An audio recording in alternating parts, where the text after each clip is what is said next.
Hi, you've heard of Bye Felicia? Well, today we're going to say hi, Felicia, to our guest, Felicia Baird, who's going to talk to us about work boundaries and having multiple jobs and working in TV, and most of all, being Canadian. On today's Madge Unmuted. Get out your toque.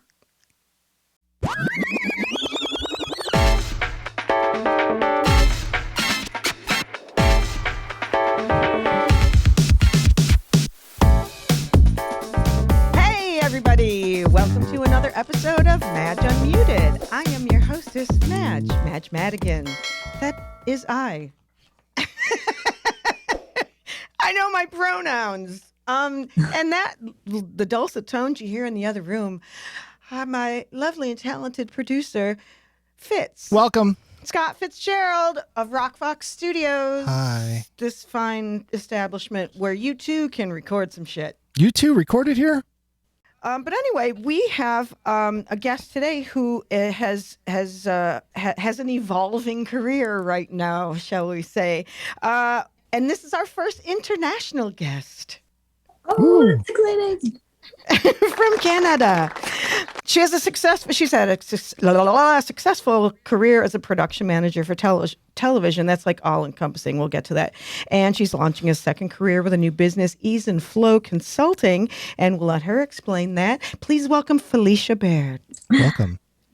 Thank Yay. you. Hi. Oh, that's so exciting that I'm your first Canadian guest.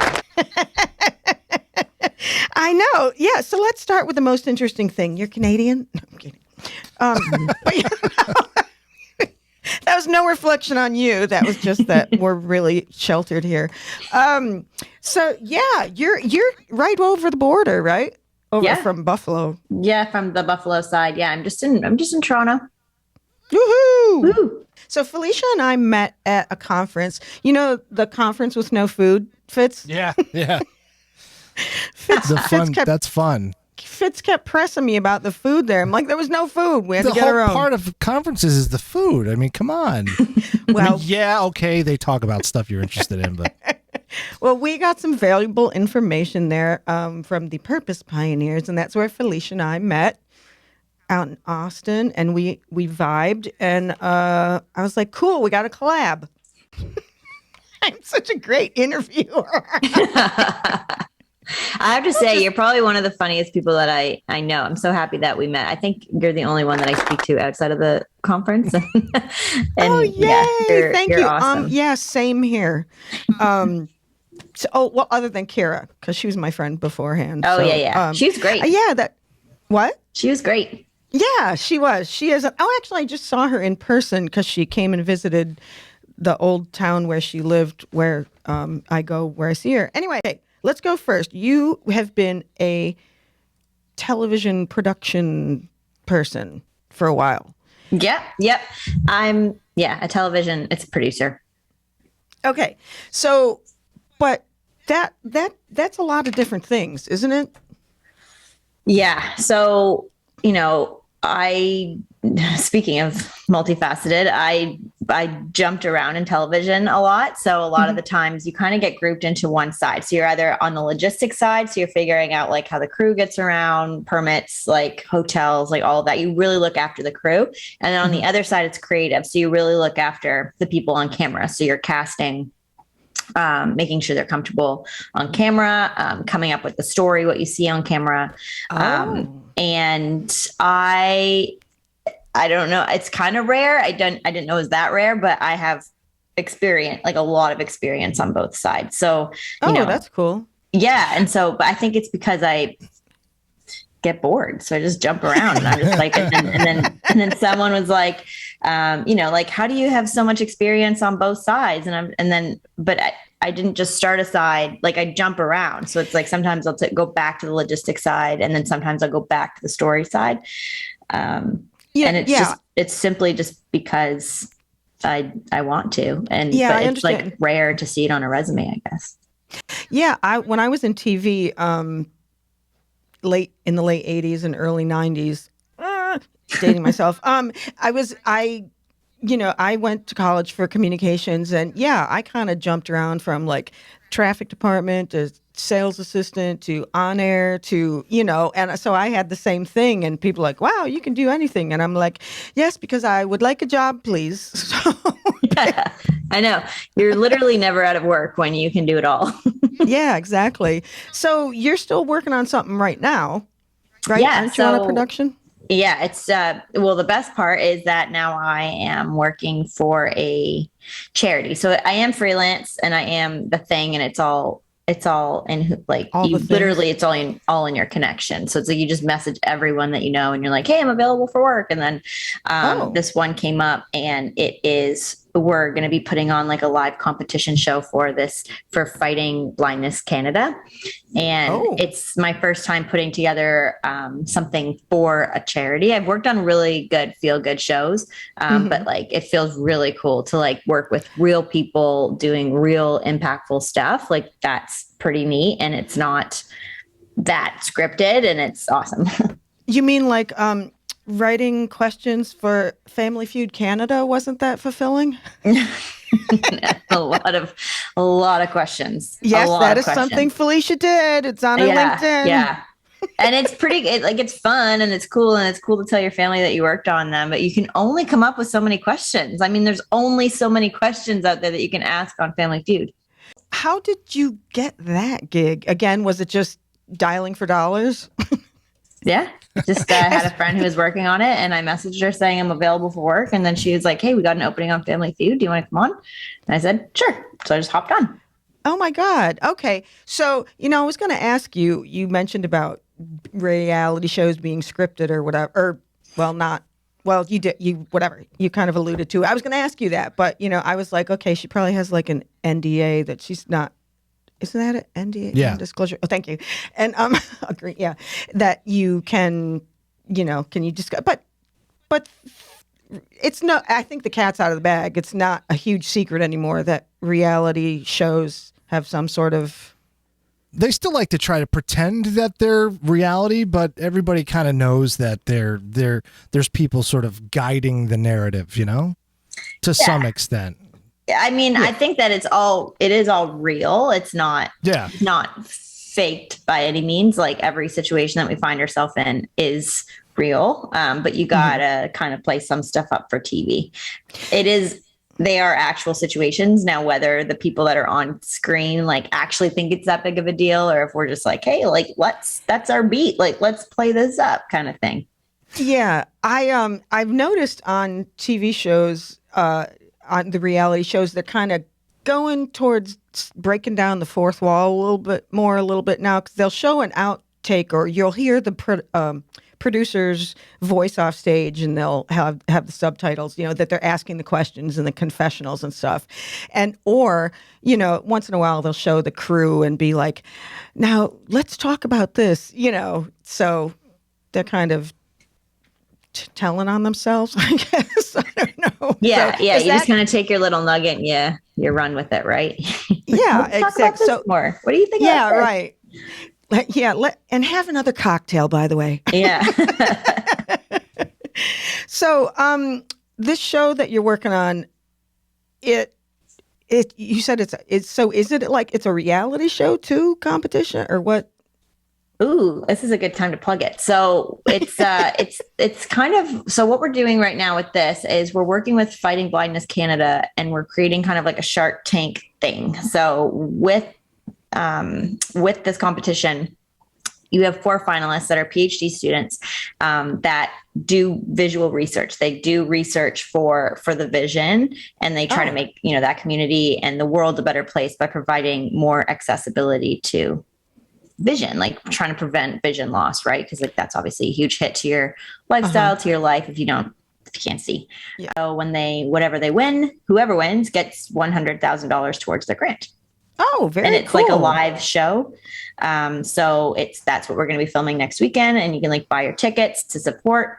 And like it's like a fundraiser to buy tickets that way, but then you also get to like watch the show and be interactive. That's and like a really neat idea. Yeah. So how long does it take then from what you're doing now? I mean, even though it's I know these reality things, there's still a lag time.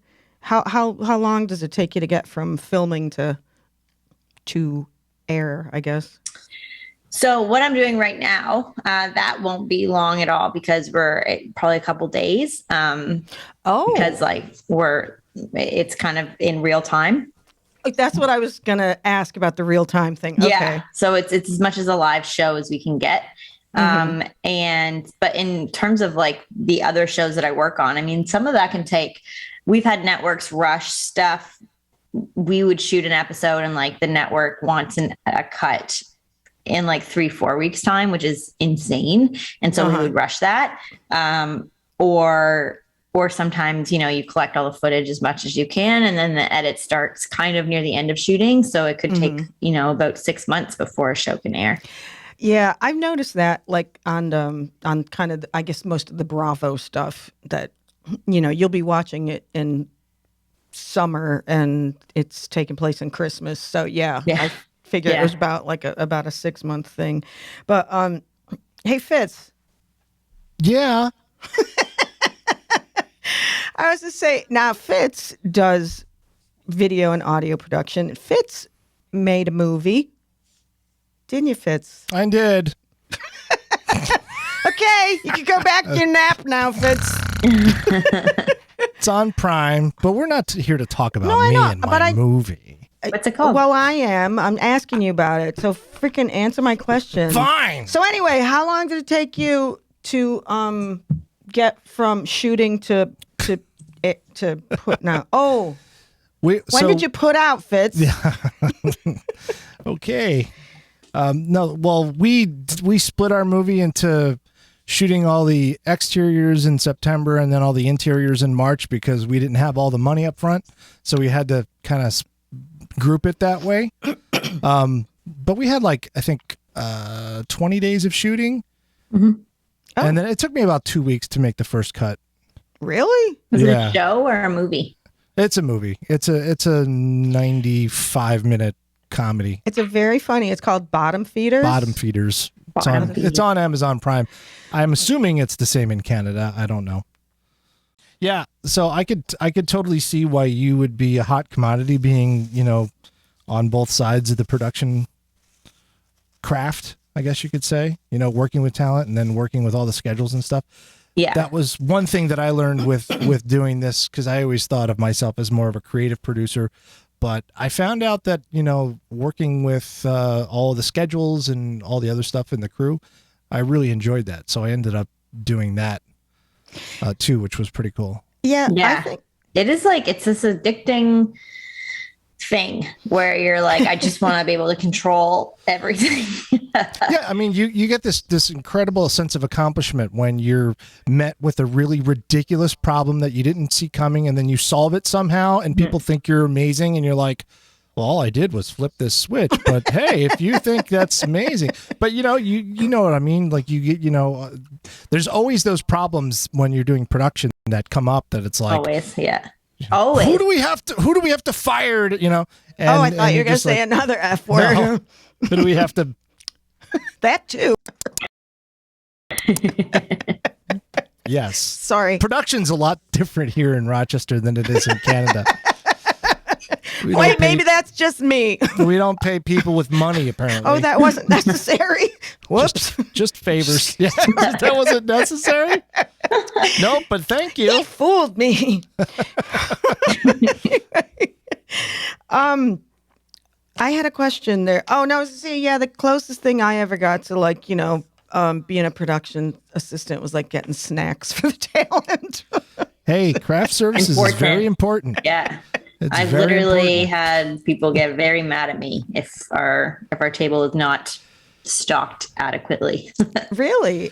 Yeah. When I worked at Channel 31, it was a Fox station in the early 90s.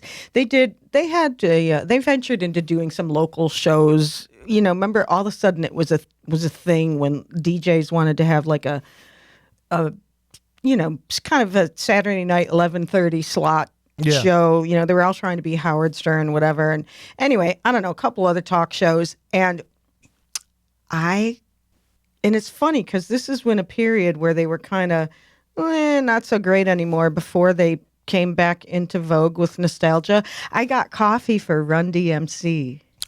Cool Nice. though. And I was pregnant with my son. So this was like end of 93, beginning of 94. And they had photos and they signed it to Baby Z, which Baby was my Z? last name at the time. And Oh, I didn't know right. the sex. So yeah, my son has an autographed picture of Run DMC. That's so cool. You should have got him to sign some Adidas baby shoes. That would have been cool. I didn't think that far ahead. And also, I was working in TV. I couldn't afford Right. Adidas baby shoes. And we're gonna talk about your new venture. But I had just one question, real quick though. You said you do. Was I blocking me?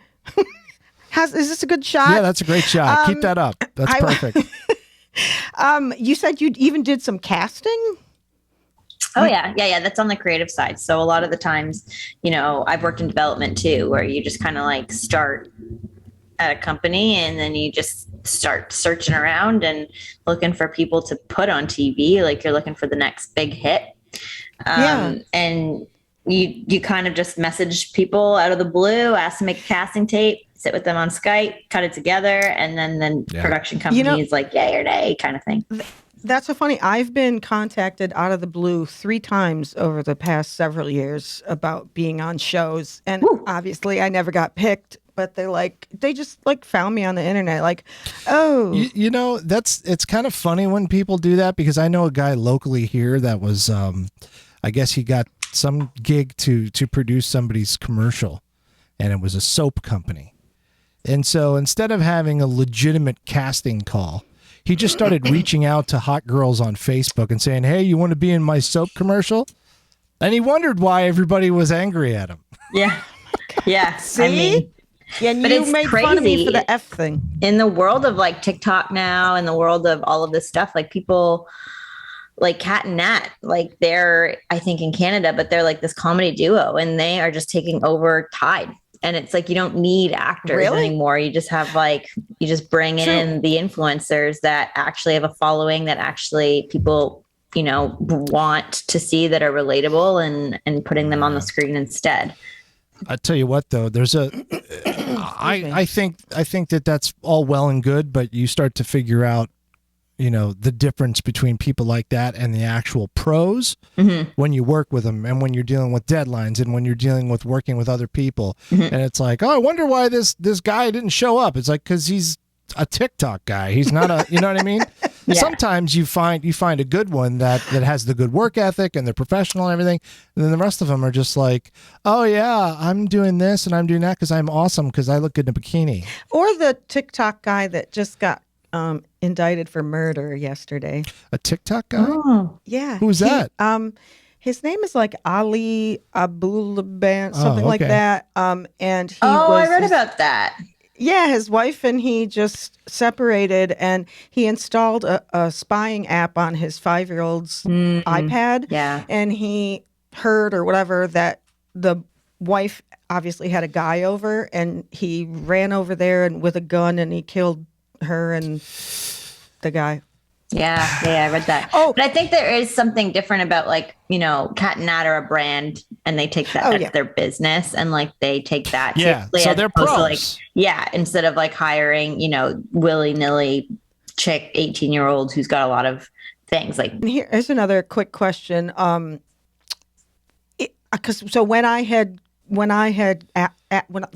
I was asked to send in an audition tape, and both every time I was out of town, and they're like, that's okay, just take your iPhone and do a self thing.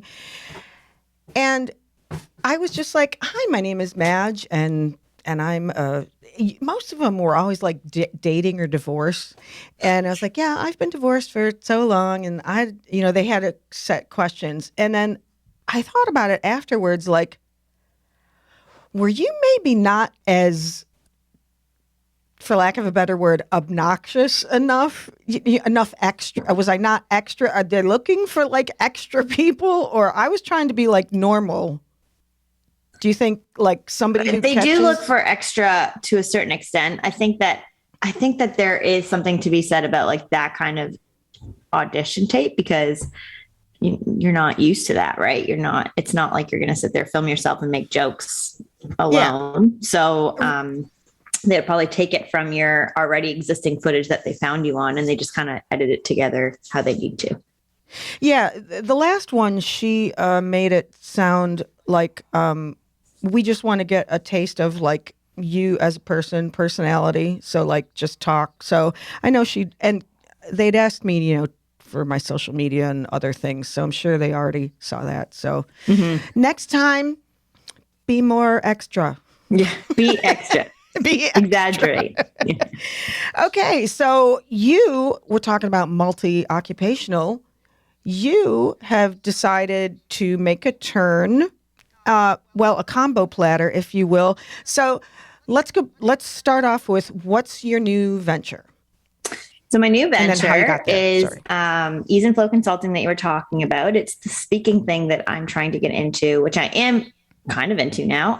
It is talking a lot to people, mostly women, but men can be grouped in there too, about burnout in the workplace, work-life balance, how to set boundaries in the workplace. I just feel like sometimes, me living through it too, we don't want to quit our jobs. We like our jobs. We like the fulfillment that having a career brings. But we are expected to be all of the things, right? And so, and like be on all the time at work and then be on all the time at home. And it can be really hard to juggle that balance of the two, to the point where we can burn ourselves out quite a bit and we don't even know how to put ourselves first anymore. So getting into corporate, speaking to, corporate about like how they can help people create a more work-life balance. I think that we're kind of there with like work from home. I think that that's an amazing first step, or like letting people work from home when they need to, especially moms. You can cook dinner and work at the same time, do laundry and work at the same time. And that's super important. But a lot of the times, and I just kind of felt like even in TV, it's very fast paced environment, long hours. You come home and you've got nothing left to give. And there is this like some shame around it from like the people that you live with, and then, going home or going back to work. And then, there's some shame around any type of work, like home stuff that you need to do at the same time. And so finding that balance. Yeah. I got giving I just don't think this is a good fit thing a few times, because like I couldn't come in because my kid, I was a single mom, or I was late in the morning, and and I don't know how legal that is, but it definitely happened. And it goes with anything, even if you weren't a mom. Like I'm not a mom yet, but it's things like perfect example. I came back from Austin and I got let go from my job, and it's because I wasn't willing to be adaptable to the fact that I got hired and then they changed my job description like after I had started. And I was trying to balance as much as I can, as eloquently as I can. But there were some things that I said no to, or some things that I was more vocal about, being like, I can't do all of this. Like this is, no kind of thing. I remember, in Austin, you were kind of frazzled that, you still had to get these things done. It seemed like they weren't being very flexible, I guess. They weren't by any means. And then I was also going, I had a vacation plan, and I had told them that before I got hired. And then I could tell pretty quickly that she forgot that I told her that in the interview process, because she's now restructuring everything, even without my permission, and putting more on my table that I wasn't expecting. And I was just reminded her that I was going away. And it was just the guilt that they put on you when you set those boundaries, and when she had wrote to me saying that it wasn't going to work, I laughed. And there was a point in my life where I would have taken that seriously, and I would have thought that something was wrong with me. But it's setting those boundaries, being like, no, nothing's wrong with me. You changed the job description after I had started. You are the one that wasn't clear about what the job role is. You are the one that's putting unrealistic expectations on me, expecting me to meet them. And I'm not going to play that game with you. So I literally peace, see you later. I don't care. Deuces. I come from the generation of, also I'm Catholic, so everything is guilt with me. You're not doing enough. But I think what's really bad now is that when how many years ago, even up until like, I don't know, 10 years ago, 15 years ago, you could go to work and then leave. Although sometimes they're like, take this home and finish it. But now I think you're expected to answer emails 24 hours a day or text messages. Mm-hmm. Text messages is even worse. But I actually, I drew the line twice. I quit jobs, and I was chastised by the people in my life at the time because how did you quit without having another job? Yeah. One was my mental health is important. So what'd you say? My mental health is important. So both of them were abusive. Mm-hmm. Both of them had screamed at me in the workplace, berating me in front of other people more than once. And then, I was, oh my God, these people were so similar. One was a man, one was a woman, and they were going around playing everybody against each other in the office, like saying the same thing. I know you're the only person that's smart around here. So-and-so, she's an idiot, and then they'd go to the other person and say that about them.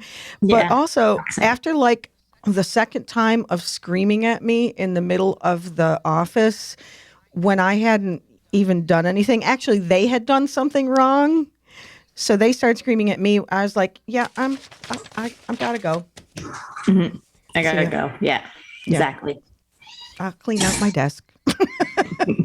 So how does it work? So I guess you're offering things to individuals and to corporate?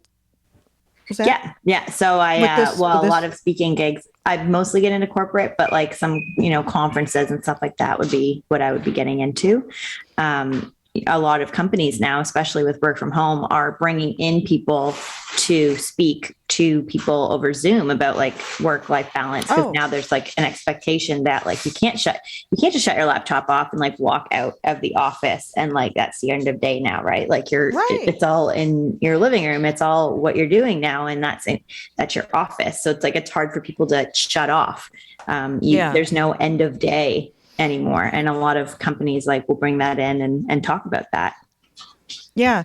I think I found people now when you go in, you have to say, I am not answering work texts or emails after 6, 5:30, 5, whatever it is, nor will I on the weekend. But aren't you offering a course right now? Aren't you starting a course for individuals? Yeah. So I have this thing going on right now. It's called With Total Ease. And it's this program. It's a 6-week program that I think it's taken me years to master. And I'm sure I'm not the only one, where it's like trusting yourself instead of tuning into other people to answer your questions for you.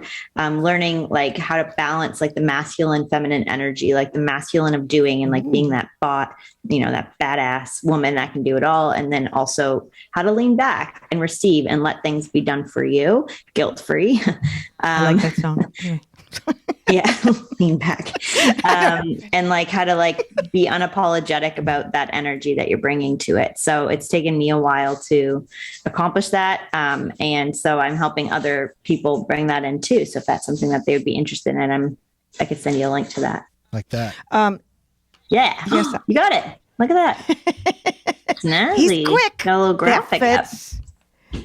Master production guy. Right. So now after this podcast, you're going to put me and Fitz in your phone and you're going to call us for work, right? If you need any like obnoxious redhead for like any show, I can do that. Obnoxious? Come on, Madge. You're not obnoxious. That's a stretch. You're funny. Madge is just so authentically herself. Like you're I was just drawn to you the minute I saw you in Austin. Like you don't sugarcoat who you are and you don't tone it down. And I love that about you. And that's what I was like, I felt like it was like high school where like you walked in and then I was like, I want to sit with her. Like I'm going to move. Oh, thank you. At that table. Well, I know I felt the same way about you too. Like I'm one of those people that I catch the energy right away on people. And it's like, Nope. You, yes. You. Bad vibe. Bad vibe. Yeah. Duck, duck, goose. Bad, bad, bad, good. So yes, again, if you're interested in Felicia's services professionally, go to her website. Yeah. What do you make of this Alec Baldwin and the tragic shooting? That's a good question.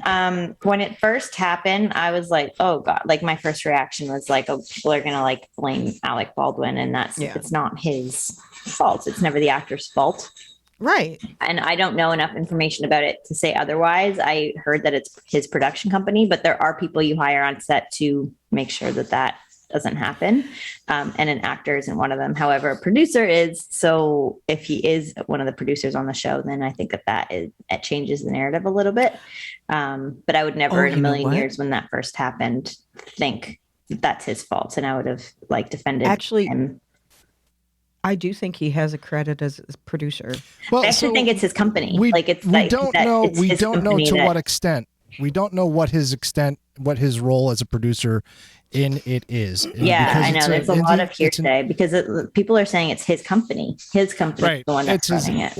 Anybody like at his caliber, you do everything behind the shell of your production company. And his name was probably what got this film funding. So of course part of his deal is going to be as a producer.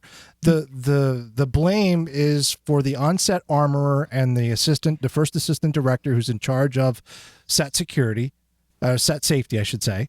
And he handed him the gun and said, "This is a cold gun." So all Alec Baldwin was doing was rehearsing his scene, which was to fire the gun, draw the gun and fire it at the camera. And he was rehearsing his scene and the gun went off, and unfortunately that tragedy happened. But I would be very surprised. The only way that it could come back to Alec Baldwin is if he, as a producer, made a directive that said, you guys are going to hire all these non-union crew. We're going to cut corners and we're going to do this because we're saving money. If it's shown that he made those directives, then yeah, he's going to be culpable. But other than that, there's a handful of people that are in trouble. Yeah. I know. I just feel like, we don't, it's this weird situation, but we don't have enough information right now to say who's at fault. Hey guys, I'm so sorry. I've got a jet. But okay. You're sorry? I'm sorry. Okay. I'm so sorry. See, she says sorry too. Everybody makes fun of me. Everybody near Buffalo and up says sorry. Felicia, thank you so much for joining us. I really appreciate it. Thanks for having me. This was fun. It was great hanging with you guys for the last hour. Great. Thank you. What a blast. I'll talk to you soon. Bye, guys. Bye. Well, that was awesome having Felicia on. But listen, do I hear something? I don't know anymore. I don't know if I It's the news. Oh my God, it's the news. We got to have some sort of signal that or something. A graphic? No, something that I'm about to tell you that we're going to do news. Because sometimes I just throw it on you. That's okay. All right. Today is National Black Cat Day. Oh. Just in case you wanted to know. Okay. Thanks. It's also National American Beer Day, which would leave Felicia out because she's a canoodlian. Isn't that what they're called? Canoodlians? Yes, canoodling. Canoodlians, yes. They're awfully randy, those canoodlers. No, I don't really care for any American beer. Neither do I, to be honest with you. I don't drink beer anymore, but when I did, I was more of a Guinness guy. Oh, good Lord. Yes. It was like a loaf of bread in a Exactly. That's why I don't drink beer much anymore because it is so filling. Like I'll have, and I never tastes even, great. And less filling. And we're old pop culture people. Yes, I love like a heavy beer, like a bass or a harp or whatever. Oh, I love those too. But then by the time they're so filling that I can only drink like you half get one. full and bloated before you get a buzz. But also, and then the pint gets warm by the time I get down to it. You're drinking it too slow. I know. I'm sorry. Now give me a vodka tonic, and it's well, come on. Down in one slurp. Sure. Now you're talking 6% by volume, or 20% by, or 30% by volume, or 100. I'm more cost efficient. 80 proof. Yes. Anyway, moving on. The safest state in America is Vermont. Again, we can big round of applause for our Vermonters. I didn't even get to take a guess. No, well, we guessed already, and I didn't want to do that. Oh. By the way, this is take 2. Maine and New Hampshire come in second and third, respectively. Louisiana is last. Is the most unsafe state. Really? Yes. Wow. Yes, it's all those Cajuns and do you know where New York stands? I guess if I actually clicked the link and read the entire story, I could find out where New York stands. New York is ranked number 16. Actually. Of most safe. Okay. So we're in the top. We're in the top 20. Top 20. We'll take that. Yeah, well, because sure. back in like 1977 when the Bronx was burning, and you couldn't walk down the street in New York. That Yeah. But now all of the crimes in Rochester. Sorry. Anyway. So Thanksgiving is going to cost us more this year than it did last year, and. Because of all our shit sitting on a boat in the harbor? Because all the stuff in the boat, on the boat. And last year, it was the lowest that it had been since 2010. So we're on the rise. Really? Yeah, that's what they said. That's what these people say, whoever they are. They. Researchers at Harvard University say that the average American stays physically active for 30 fewer minutes than people did in 1820 when they didn't have cars or bicycles. Or stopwatches. So how anything. do they know how long? Of course, people were. I mean, like I said, you have. Wait, say that statistic again. Researchers from Harvard. Yeah, I got that part. They're wicked smart. They're wicked smart. Wicked smart. The average American stays physically active for 30 fewer minutes than people did in the year 1820. Only 30 minutes? Like I would have thought. You'd think it would be hours, right? Yeah, exactly. Because you do everything manually. With all of our technology and right. labor-saving devices. Right. You'd think. Well, exactly. Like we don't have to go out and kill our food anymore. Right. Well, some of us. I mean, we can if we want, really. Yeah. A massive brawl broke out at the Miami Bully Takeover Dog Show on Saturday after a group of women were denied refunds. Well, they want a refund. It was a bunch of Karens. I don't know. But they had a Karen revolt. Where was this again? Miami. The Miami Bully Takeover Dog Show. Never heard of it? Do we know why they wanted a refund? No. God damn it. These are just headlines. I got to go into the story. I know. Sorry. I'll never ask a follow-up question again. Jesus Christ, Fitz. Shut up. They demanded refunds because we're going to go. This is when her Dunkirk comes out. This is when my Irish comes out. They demanded refunds because I will fuck you up. Pets didn't win the prize. That's why they demanded refunds. My pet didn't win, so I want my money back. That's not how it works, ma'am. Ma'am, you're being generous with ma'am, I think. Bucko. You tell him, Fitz. Speaking of everyone Guinness, does not get a trophy. No. Sorry, go ahead. Yes? Speaking of Guinness, a restaurant manager in Britain just broke a Guinness World Record by arranging chairs into a stack that reached 17 feet high.